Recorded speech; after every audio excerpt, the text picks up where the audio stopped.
irraanfadhu Olmaat naaf oolteta guyyaa rakkinaa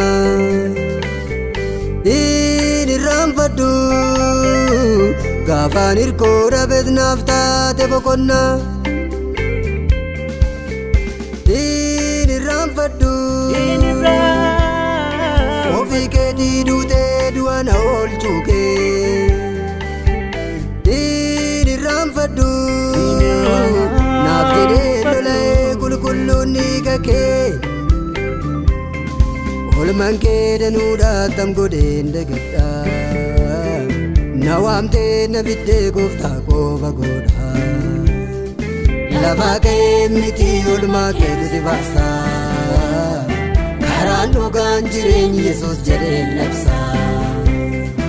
lafaa ka'ee miti olmaa keetu si baasa karaan dhugaan jireenyi Yesuus jedheen labsa olmaan kee danuudhaa akkaman dagadhaa na waamtee na fiddee gooftaa qofa godhaa lafaa kee miti olmaa kee si baasa karaan dhugaan jireenyi Yesuus jedheen labsa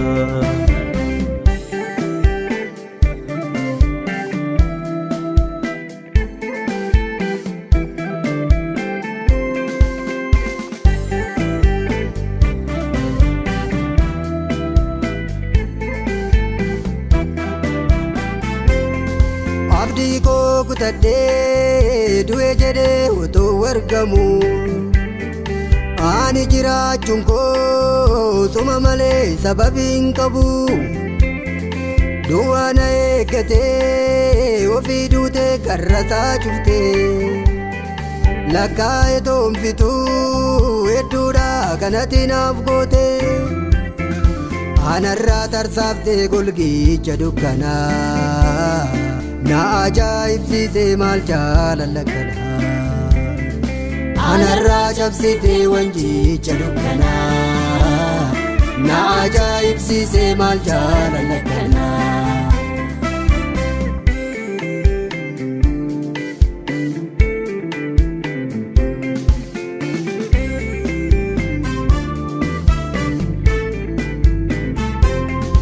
olmaati naaf ooltee itti yaadee yommuun xiinxalu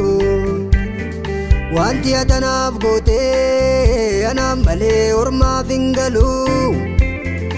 hin jiraadhu jedhee bakkaan abdii kutee na kaaftee addaa seenaa koo ayyaana keetiin mi'eessitee olmaati naaf ooltetu keessa koo tuttuqaa na baaftee diina koo kan naaf morme harkaa olmaati naaf ooltetu keessa koo tuttuqaa na baaftee diina koo kan naaf morme harkaa olmaati naaf ooltee keessa koo tuttuqaa na baaftee Yesuus koo kan naaf morme harkaa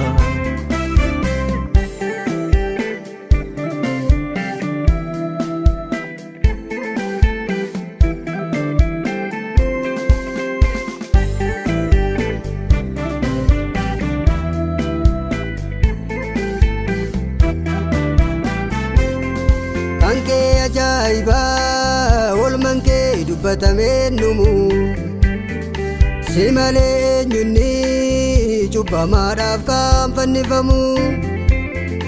ulfina kee dhiiftee namaa jettee waaqaa gadi buutee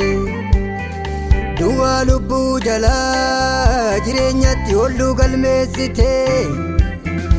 ofii keetii duutee nanna jiraachistee jaalala naaf qabdu fannoo irratti mul'istee ofii keetii duutee nanna jiraachistee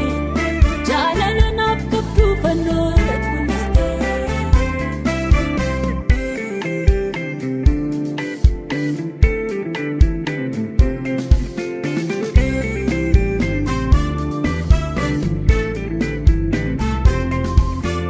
indagaddu maal godhee indagadda sila kan kee jaalalli kee adda ofii duutee nanna jiraachiftee kee fannoo irratti mul'ifte indagaddu maal godhee indagadda silaa kan kee jaalalli keedda ofii duutee nanna jiraachifte jaalala kee fannoo irratti mul'ifte